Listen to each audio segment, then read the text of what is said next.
네, 시청자 여러분 안녕하십니까? VOA 모닝뉴스 시작합니다. 북한의 김정은 국무위원장이 미국과 한국을 향해 군사적 위협을 하며 공개 비난했습니다.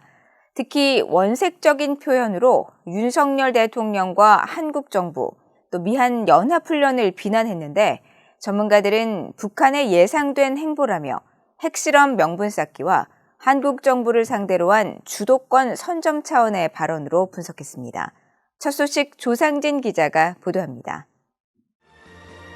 북한 대외관용 조선중앙통신과 노동당 기관지 노동신문은 김정은 국무위원장이 27일 한국전쟁 정전협정 이래 북한식 표현인 전승절 행사에 참석해 미국과의 어떤 군사적 충돌에도 대처할 철저한 준비가 돼 있다고 말했다고 보도했습니다. 김 위원장은 또 미한 연합훈련에 대해 자신들의 무력을 일상적 도발로 오도하면서 벌이는 이중적 행태라고 비난했습니다. 이어 윤석열 한국 대통령의 이름을 직함 없이 거론하며 원색적으로 비난하면서 북한 군사력의 일부분을 무력화시킬 수 있는 위험한 시도는 즉시 강력한 힘에 의해 응징될 것이라면서 윤석열 정권과 그의 군대는 전멸될 것이라고 위협했습니다. 이에 대해 한국 대통령실 국가안보실은 김 위원장이 윤 대통령의 실명을 거론하며 한국 정부에 대해 위협적 발언을 한 데 대해 깊은 유감을 표한다며 정부는 북한의 어떤 도발에도 강력하고 효과적으로 대응할 수 있는 상시 대비 태세를 갖추고 있으며 굳건한 한미동맹을 바탕으로 국가 안보와 국민의 안전을 지켜나갈 것이라고 밝혔습니다. 한국의 전문가들은 김 위원장의 이번 발언은 핵 보유국 지위 확보 목표를 위한 행보라며 다음 달 미한 연합훈련을 전후한 7차 핵실험 가능성을 배제할 수 없다고 진단했습니다. 적대시 정책이라는 게 철회할 수 없는 걸 얘기를 하는 거지 않습니까? 그렇기 때문에 철회할 수 없으니까 자신들은 핵을 보유해야 된다는 얘기예요. 이번 전체적인 내용도 자신들의 핵 보유를 분명히 할 것이고 그리고 그의 7차 핵실험이랑 연계해서 얘기한다면 결국 7차 핵실험을 통해서 방점을 찍지 않을까 싶어요. 전문가들은 또 김 위원장이 대남 비난 발언 수위를 높인 것은 윤석열 정부의 대북 정책에 대한 판단을 마치고 나온 예상된 반응이라며 북한이 이를 계기로 대남 공세를 본격화할 것으로 전망했습니다. 한미 동맹을 강화하는 양상이 나타나고 북한의 핵 미사일 군비 증강에 대해서 보다 원칙적이고 적극적으로 대응한다는 측면이 있고 한미 군사훈련 같은 것들을 2018년 이전으로 다시 재복원하는 그런 정책을 취하고 있는데 그렇다고 하면은 그러니까 북한의 입장에서는 굉장히 중대한 상황 변화라고 할 수가 있죠. 그런 상황에 대해서 북한이 강대강 협박으로 입장을 취한 거라고 볼 수 있습니다. 김진무 숙명여대 국제관계대학원 교수는 김 위원장이 외부 위협을 부각시켜 경제난에 고통받는 북한 주민들의 결속을 다지려는 것이라며 이번 발언을 계기로 남북 간 국지적 충돌 가능성을 예상했습니다.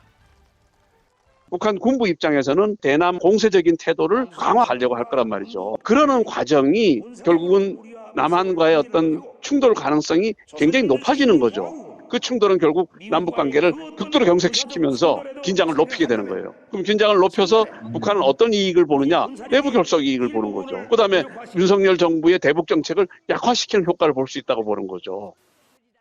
익명을 요구한 한국 정부 소식통은 28일 VOA와의 전화통화에서 한국 정부가 오는 8월 15일 광복절을 계기로 윤석열 대통령이 제안한 담대한 계획을 발표할 것으로 안다며 김 위원장의 이번 발언은 한국 정부의 이런 행보를 견제하고 남북관계 주도권을 뺏기지 않으려는 선제적 메시지 전략이라고 분석했습니다.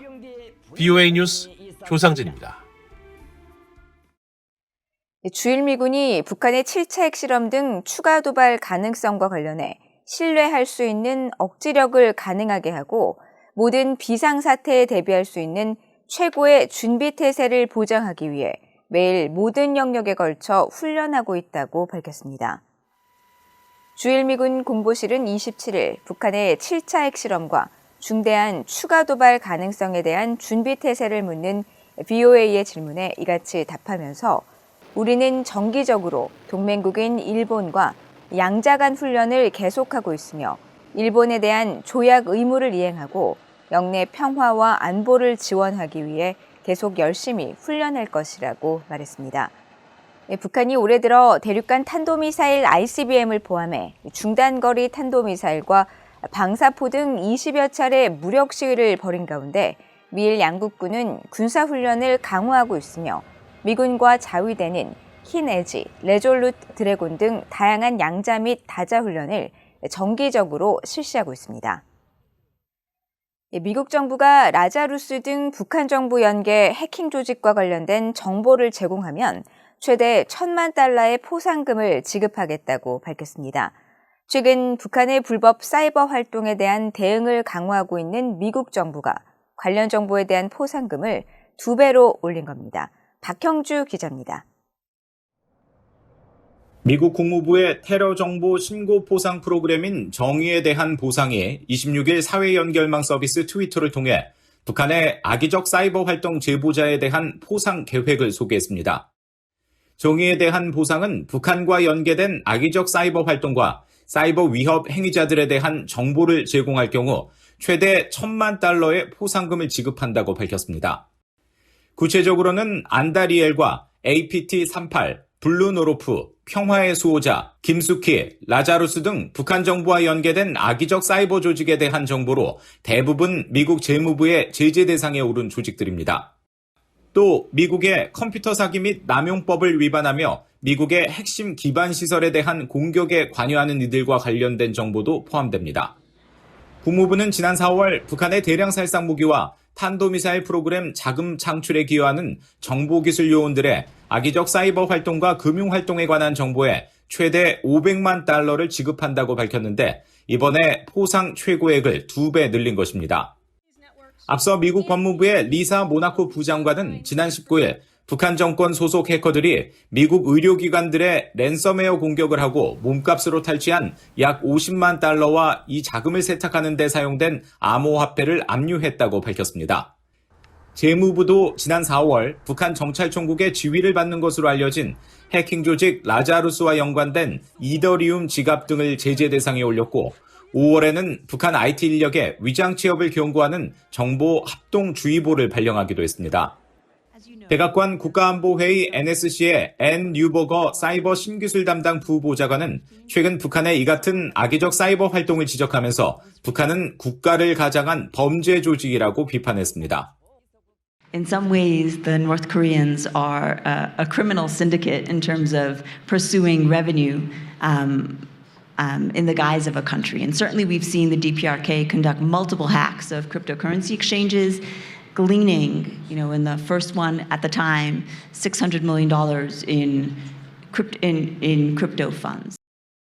유엔 전문가 패널은 보고서를 통해 북한의 사이버 범죄 활동을 지속적으로 지적하고 있습니다.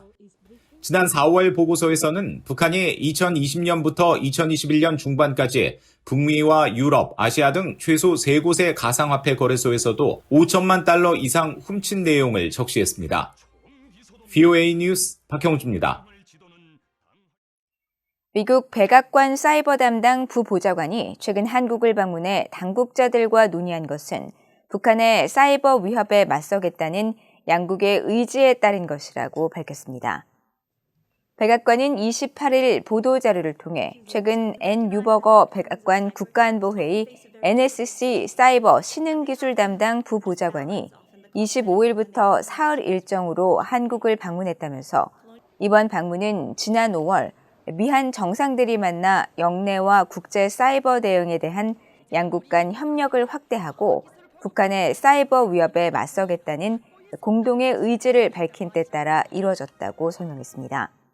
또 뉴버거 부보좌관은 이번 한국 방문을 통해 바이든 행정부가 중요한 인프라와 시스템을 확보하고 사이버 위협 대응과 파괴적 사이버 행위 근절을 위한 협력 의지를 강조했으며 사이버 범죄와 관련한 자금 세탁과 암호화폐 보안, 관련 역량 구축 등을 위해 한국과 협력하겠다는 미국의 약속을 강조했다고 전했습니다.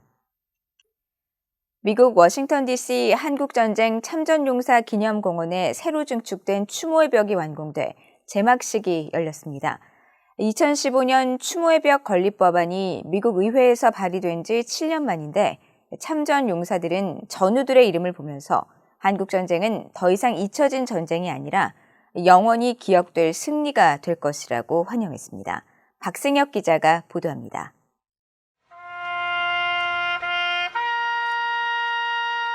미국 워싱턴 DC의 중심 내셔널몰 한국전쟁 참전용사 기념공원에 마련된 추모의 벽이 웅장한 모습을 드러냈습니다.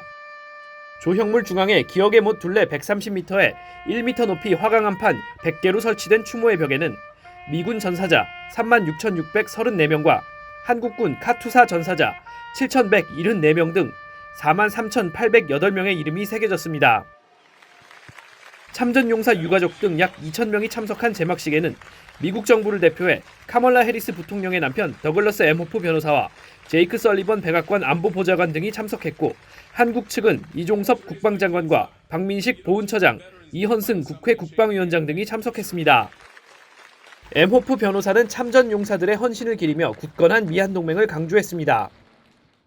We commemorate the sacrifice of those Americans and Koreans who bravely fought together, side by side, to defend our freedom, laying the foundation for a thriving, democratic Republic of Korea and a strong, unbreakable United States Republic of Korea alliance.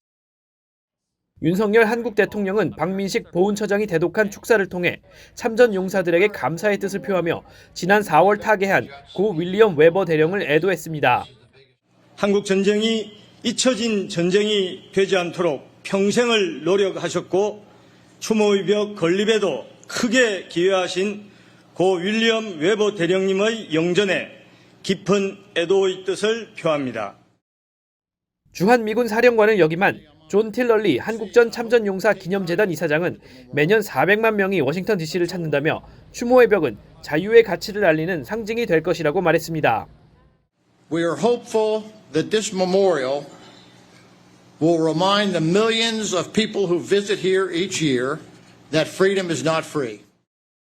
어느덧 8, 90대 고령이 된 한국전 참전용사 50여 명은 정복 차림으로 행사에 참석해 전사한 전우들의 이름이 새겨진 추모의 벽에 소중한 의미를 되새겼습니다. Very emotional. Should have been done years and years ago. I'm glad they finally got around to it. It means a great deal because without that war and without U.S. participation, the world would be a lot different than it is today. We did stop the communist aggression in Asia. 한국전쟁 발발 72주년, 그리고 참혹한 3년간의 전쟁 후 정전협정이 맺어진 지 69주년. 참전용사들은 이제 한국전쟁이 더 이상 잊혀진 전쟁이 아니라 기억될 승리로 알려질 것이라며 추모의 벽 공식 개관에 큰 의미를 뒀습니다. VOA 뉴스 박승혁입니다. 한국전쟁 정전협정이 맺어진 지 70년이 다 됐지만 북한의 핵과 미사일 위협은 여전히 지속되고 있으며 강력한 미한동맹을 바탕으로 북한 비핵화를 이끌어야 한다고 전직 주한미군 사령관들이 지적했습니다. 월터 샤프 전 주한미군 사령관은 27일 한국전쟁 정전협정 체결 69주년을 맞아 미국의 민간단체인 코리아 소사이어티가 주최한 행사에서 북한은 아직도 핵무기와 탄도미사일을 계속 개발하고 있으며 여전히 국경을 가로지르는 대규모 재래식 전력을 갖추고 있다고 말했습니다. 또 김정은은 미국과의 대화를 거부하고 기록적인 수의 탄도미사일을 보유하면서 더 많은 핵실험을 할 것이라고 위협하고 있다면서 이에 대한 대응을 위해 미한동맹을 강화해야 하며 강력한 미한동맹은 북한의 비핵화를 가져오고 동북아 전체의 평화와 안보를 가능하게 할 것이라고 강조했습니다. 빈센트 브룩스 전 주한미군 사령관도 정전협정은 한반도의 항구적 평화를 이루기 위한 그 과정의 첫걸음에 불과하다며 정전협정을 기반으로 세워진 강력한 미한동맹은 아직 이루어지지 못한 평화를 위한 디딤돌이 돼야 할 것이라고 말했습니다. 한국의 북한 인권국제협력대사로 임명된 이신화 고려대학교 교수가 28일 임명장을 받고 본격적인 활동을 시작했습니다. 이신화 대사는 앞으로 1년간 북한 인권과 인도적 상황에 대해 외국 정부와 국제기구, 시민단체 등과 협력하는 역할을 맡게 됩니다. 이 대사는 북한 인권 문제가 인류 보편적 가치를 지향하는 한국의 정체성과 연결돼 있다는 측면에서 할 수 있는 일을 하고 싶다고 말하고 특히 탈북어민 북송 사건은 국제 강제 송환 금지 원칙과 북한 인권법 이행의 시각에서 봐야 하며 적법 절차 없이 강제 송환한 것은 국제법이나 국내법 모두 위반한 것이라고 지적했습니다. 한국의 북한 인권대사는 지난 2016년 시행된 북한 인권법에 근거해 임명되며 2016년 9월 이정훈 연세대 국제대학원 교수가 초대 북한 인권대사로 임명돼 1년간 활동한 이후 전임 문재인 정부에서는 계속 공석이었습니다. 이상으로 BOA 모닝뉴스를 모두 마칩니다. 시청해주신 여러분 고맙습니다.